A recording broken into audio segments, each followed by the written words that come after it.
ଓଡ଼ିଶାର ସୁବର୍ଣ୍ଣପୁର ନାମକ ଏକ ଗ୍ରାମରେ ରାମୁ ନାମକ ଏକ କୃଷକ ରହୁଥିଲା।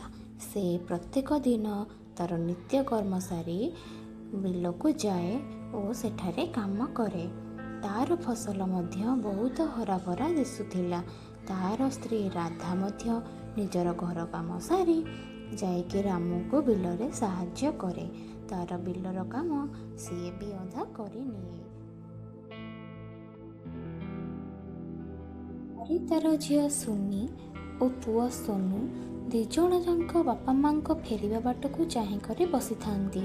ପଇସା ଅଭାବ ଫଳରୁ ସେମାନେ ବିଦ୍ୟାଳୟକୁ ପାଠ ପଢ଼ି ବି ଯାଇପାରୁନଥିଲେ। ବହୁ ବର୍ଷ ପରେ ମରୁଡ଼ି ଫଳରେ ଘୋର ଅଭାବ ଦେଖିବାକୁ ମିଳିଲା। ଖାଦ୍ୟ ଦିମୁଠା ବି କେଉଁଠାରୁ ମିଳିଲା ନାହିଁ। ସେ ଶେଷରେ ସାହୁକାରଙ୍କ ପାଖକୁ ଯାଇ କିଛି ଟଙ୍କା ଧାର ଆଣିବାକୁ ମନସ୍ଥ କଲା।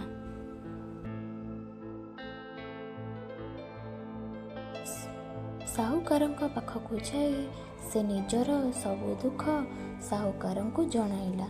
ସାହୁକାର ସେ କଥା ସବୁ ବୁଝି ତାକୁ କିଛି ପଇସା ଦେବାକୁ ମନସ୍ଥ କଲେ।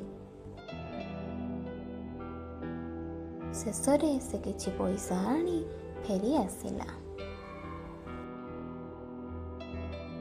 ରାସ୍ତାରେ ଏକ ବିଦ୍ୟାଳୟ ଦେଖି ସେ ଛୁଆ ଦୁହିଁଙ୍କର ସେଇଠି ଆଡ଼ମିସନ୍ କରିଦେଲା। ଛୁଆ ଦୁହିଁ ମଧ୍ୟ ଖୁସିରେ ଖୁସିରେ ସ୍କୁଲ ଯାଇ ବହୁତ ବଡ଼ ମଣିଷ ହେବେ ବୋଲି ମନସ୍ଥ କଲେ ଓ ବହୁତ ଭଲ ପାଠ ମଧ୍ୟ ପଢ଼ିଲେ।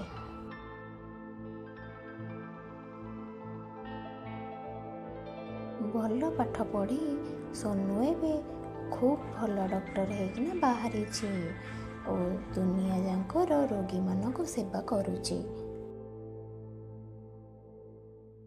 ବି ମଧ୍ୟ ଖୁବ୍ ବଡ଼ କମ୍ପାନୀରେ ଚାକିରି ହେଇଯାଇଛି।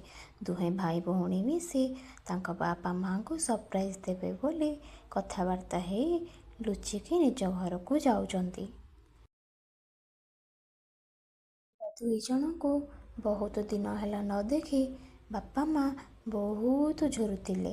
ଦେଖିଲା ବେଳକୁ ପିଲାମାନେ ଦୁହେଁ ଆସି ବାପା ମାଙ୍କ ଆଗରେ ଛିଡ଼ା ହେଇଗଲେ। ଜଣେ ତ ଡକ୍ଟର ହେଇ ବାହାରିଲା, ଆଉ ଜଣେ ଗୋଟେ ବଡ଼ କମ୍ପାନୀରେ ଚାକିରି କଲା। ମାଙ୍କ ଖୁସି କହିଲେ ନ ସରେ।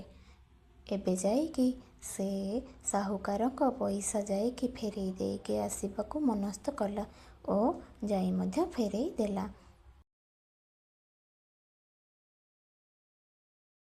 ସମସ୍ତେ ମିଶି ଘରେ ଏବେ ସୁଖ ଶାନ୍ତିରେ ରହିଲେ।